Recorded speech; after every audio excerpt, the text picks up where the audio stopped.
ಬಿಸಿ ಬಿಸಿ ಮೀನು ಫ್ರೈ ರೆಡಿಯಾಗಿದೆ. ಯಾರಿಗೆ ತಾನೇ ಇಷ್ಟ ಇಲ್ಲ ಮೀನು ತಿನ್ನೋದಕ್ಕಲ್ವಾ?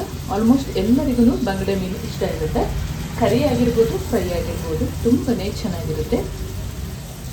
ತಡ ಮಾಡದೆ ವಿಡಿಯೋ ಸ್ಟಾರ್ಟ್ ಮಾಡ್ಕೊಳ್ಳೋಣ. ನಮಸ್ತೆ ಎಲ್ಲರಿಗೂ.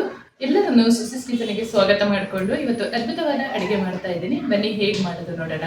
ನಾನು ಮಾಡುವ ಅಡುಗೆಗಳು ನಿಮಗೆ ಇಷ್ಟ ಆಗ್ತಿದ್ರೆ ದಯಮಾಡಿ ಸಬ್ಸ್ಕ್ರೈಬ್ ಮಾಡಿಕೊಂಡು ನಿಮ್ಮ ಫ್ರೆಂಡ್ಸ್ ಅಂಡ್ ಫ್ಯಾಮಿಲಿಗೆ ಹೆಚ್ಚು ಹೆಚ್ಚು ಶೇರ್ ಮಾಡೋದನ್ನ ಮರಿಬೇಡಿ. ಹಾಗೆ ಲೈಕ್ ಮಾಡಿಕೊಂಡು ವಿಡಿಯೋ ವಾಚ್ ಮಾಡಿ. ಇವತ್ತು ನಾನು 2 kg ಬಂಗಡೆ ಮೀನನ್ನು ತೊಗೊಂಡಿದ್ದೀನಿ. ಖಾರವಾಗಿ ಸ್ವಲ್ಪ ಹುಳಿ ಮುಂದೆ ಇಟ್ಟು ಇದನ್ನು ಫ್ರೈ ಮಾಡ್ಕೊಳ್ಳೋಣ. ಮೀಡಿಯಮ್ ಸೈಜದು ಬಂಗಡೆ ಮೀನು ಸಿಕ್ಕಿದೆ. ಜಾಸ್ತಿ ದಪ್ಪ ಬಂಗಡೆ ಮೀನಾದರೆ ಇನ್ನೂ ಚೆನ್ನಾಗಿರುತ್ತೆ. ಇದನ್ನು ನೀಟಾಗಿ ತೊಳೆದಿಟ್ಕೊಂಡು ಮಧ್ಯೆ ಮಧ್ಯೆ ಒಂದೇ ಕಟ್ಟ ಹಾಕ್ಕೊಳ್ಳೋಣ. ಸಣ್ಣದಾದರೆ ಒಂದು 3 ಕಟ್ಟೆಲ್ಲ ಸಾಕಾಗುತ್ತೆ. ಈ ಥರ ಕಟ್ಟ ಹಾಕಿ ಮಾಡೋದ್ರಿಂದ ನೀಟಾಗಿ ಮಸಾಲೆ ಎಲ್ಲ ಸೇರಿ ತುಂಬಾ ಒಳ್ಳೆಯದಾಗುತ್ತೆ. ಈ ರೀತಿಯಲ್ಲಿ ನೋಡಿ.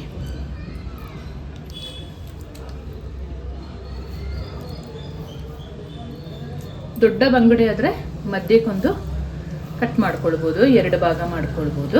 ಇದು ಮೀಡಿಯಮ್ ಆಗಿರೋದ್ರಿಂದ ನಾನು ಫುಲ್ ಮೀನನ್ನು ಫ್ರೈ ಮಾಡ್ಕೊಳ್ತೀನಿ. ಎಲ್ಲವನ್ನು ಸೇಮ್ ಒಂದು ವಿಧಾನದಲ್ಲಿ ಕಟ್ ಹಾಕ್ಕೊಳ್ಳೋಣ. ತಗೊಳ್ಳುವಾಗ ಈ ರೀತಿಯಲ್ಲಿ ದಪ್ಪ ಬಂಗಡೆನ ಸೆಲೆಕ್ಟ್ ಮಾಡ್ಕೊಳ್ಬೇಕು. ನಾನು ಹೋಗಿದ್ದಲ್ಲಿ ಖಾಲಿ ಆಗಿತ್ತು ದಪ್ಪ ಬಂಗಡೆ. ಸೊ ಈ ರೀತಿಯ ಮೀಡಿಯಮ್ ಸೈಜನ್ನು ಆಯ್ಕೆ ಮಾಡಿಕೊಂಡು ತಂದಿದ್ದೀನಿ.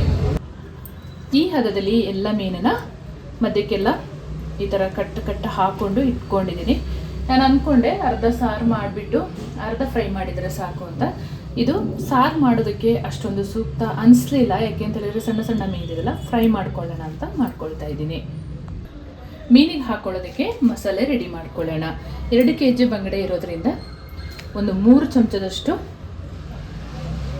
ಕಾಶ್ಮೀರಿ ಚಿಲ್ಲಿ ಪೌಡರ್, ಸ್ವಲ್ಪ ಖಾರ ಪುಡಿನೂ ಸೇರಿಸ್ಕೊಂಡಿದ್ದೀನಿ ಜೊತೆಗೆ. ಯಾರು ಬೇಕಾದರೂ ಮಾಡ್ಬೋದು, ಬ್ಯಾಚುಲರ್ಸ್ ಕೂಡ ಇದನ್ನು ಮಾಡ್ಕೊಳ್ಬೋದು. ಅಷ್ಟು ಈಸಿಯಾಗಿ ನಿಮಗೆ ತಿಳಿಸ್ಕೊಡ್ತಾ ಇದ್ದೀನಿ. ಅರಿಶಿಣ ಪೌಡರ್ 1 ಚಮಚದಷ್ಟು ಹಾಕಿದ್ದೀನಿ. ರುಚಿಗೆ ತಕ್ಕಷ್ಟು ಪುಡಿ ಉಪ್ಪನ್ನು ಸೇರಿಸ್ಕೊಂಡಿದ್ದೀನಿ. ಹಾಗೆ ಹುರಿದ ಜೀರಿಗೆ ಪುಡಿಯನ್ನು ಕೂಡ ಸೇರಿಸ್ಕೊಳ್ತಾ ಇದ್ದೀನಿ. ಇದು ತುಂಬ ಚೆನ್ನಾಗಾಗುತ್ತೆ. ಧನಿಯಾ ಪುಡಿ 1.5 ಚಮಚದಷ್ಟು ಸೇರಿಸ್ಕೊಳ್ತೀನಿ. ನನ್ನ ಚಾನಲಲ್ಲಿ ಈಗಾಗಲೇ ಹಲವಾರು ಮೀನಿನ ಅಡುಗೆಗಳನ್ನು ನಾನು ಹಾಕಿದ್ದೀನಿ, ನೀವು ಒಮ್ಮೆ ಚೆಕ್ ಮಾಡ್ಬೋದು. 1.5 ಚಮಚದಷ್ಟು ಶುಂಠಿ ಬೆಳ್ಳುಳ್ಳಿ ಪೇಸ್ಟನ್ನು ಸೇರಿಸ್ಕೊಳ್ತಾ ಇದ್ದೀನಿ. 1.5 ಚಮಚದಷ್ಟು ಕಟ್ ಮಾಡಿದ ಕೊತ್ತಂಬರಿ ಸೊಪ್ಪನ್ನು ಸೇರಿಸ್ಕೊಂಡು ಮಿಕ್ಸ್ ಮಾಡ್ಕೊಳ್ಳೋಣ. ಹಾಗೆ 1.5 ಚಮಚದಷ್ಟು ಅಕ್ಕಿ ಹಿಟ್ಟು ಸೇರಿಸ್ಕೊಂಡ್ರೆ ಕ್ರಿಸ್ಪಿಯಾಗಿ ತುಂಬಾ ಚೆನ್ನಾಗಾಗುತ್ತೆ.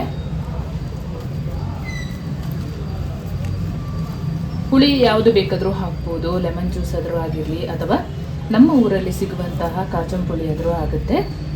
ಇಲ್ಲ ಹುಣಸೆ ಹಣ್ಣಿನ ನೀರು ಮಾಡಿ ಇಟ್ಕೊಂಡು ಅದರಲ್ಲಿ ಕೂಡ ಕಲಿಸ್ಕೊಳ್ಬೋದು. ಸ್ವಲ್ಪ ನೀರು ಹಾಕ್ಕೊಂಡು ಗಟ್ಟಿಯಾಗಿ ಕಲಿಸ್ಕೊಳ್ಳೋಣ. ಸ್ವಲ್ಪ ಲೆಮನನ್ನು ಹಿಂಡ್ಕೊಳ್ತಾ ಇದ್ದೀನಿ.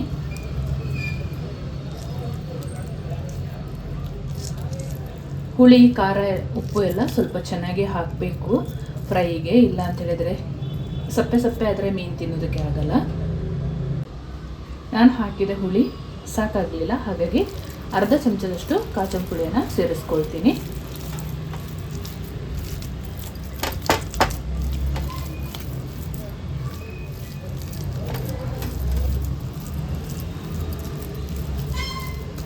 ಈ ರೀತಿಯಲ್ಲಿ ಕಲಿಸ್ಕೊಂಡ್ರೆ ಆಯಿತು. ಮೀನನ್ನ ಈ ಹದದಲ್ಲಿ ಕಲಿಸ್ಕೊಂಡಿರಬೇಕು. ಒಳಗಡೆ ಎಲ್ಲ ಮಸಾಲೆ ಹಾಕಿ ಚೆನ್ನಾಗಿ ಕಲಸಿ ನಾವು ಎಷ್ಟು ಟೈಮು ಇಡ್ತೀವಿ ಅದರ ಮೇಲೆ ಮೀನು ರುಚಿಯಾಗಿರುತ್ತೆ. ಒಂದು 2 ರಿಂದ 3 ಅವರ್ ಆದರೂ ಇಟ್ಟರು ತುಂಬಾ ಒಳ್ಳೆಯದಾಗುತ್ತೆ.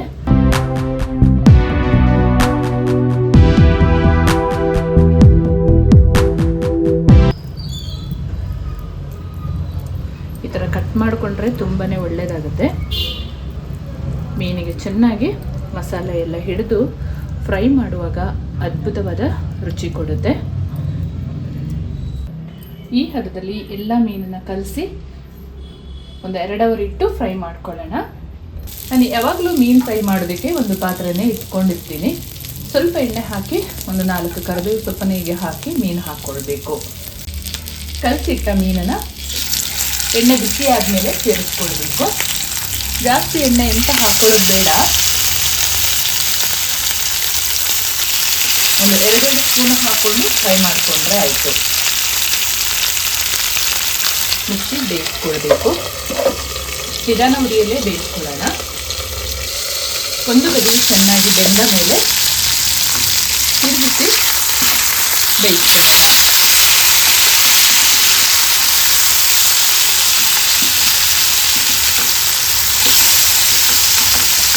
ಕ್ರಿಸ್ಪಿಯಾಗಿ ಬೇಯಿಸ್ಕೊಳ್ಬೇಕು. ಕ್ರಿಸ್ಪಿಯಾಗಿ ಮೀನು ಫ್ರೈ ರೆಡಿಯಾಗಿದೆ. ನೀವು ನೋಡ್ಬೋದು ಈ ರೀತಿಯಲ್ಲಿ ರೆಡಿ ಮಾಡ್ಕೊಂಡಿರಬೇಕು. ರುಚಿಯಾದ ಮೀನು ಫ್ರೈ ನೋಡಿ ಈ ರೀತಿಯಲ್ಲಿ ರೆಡಿಯಾಗಿದೆ. ಯಾರು ಬೇಕಾದರೂ ಮಾಡ್ಕೊಳ್ಬೋದು. ಅಷ್ಟೊಂದು ಸುಲಭವಾಗಿ ಹೇಳ್ಕೊಟ್ಟಿದ್ದೀನಿ. ಬ್ಯಾಚುಲರ್ಸ್ ಕೂಡ ಮಾಡ್ಕೊಳ್ಬೋದು. ತುಂಬಾ ಅದ್ಭುತವಾಗಿರುತ್ತೆ.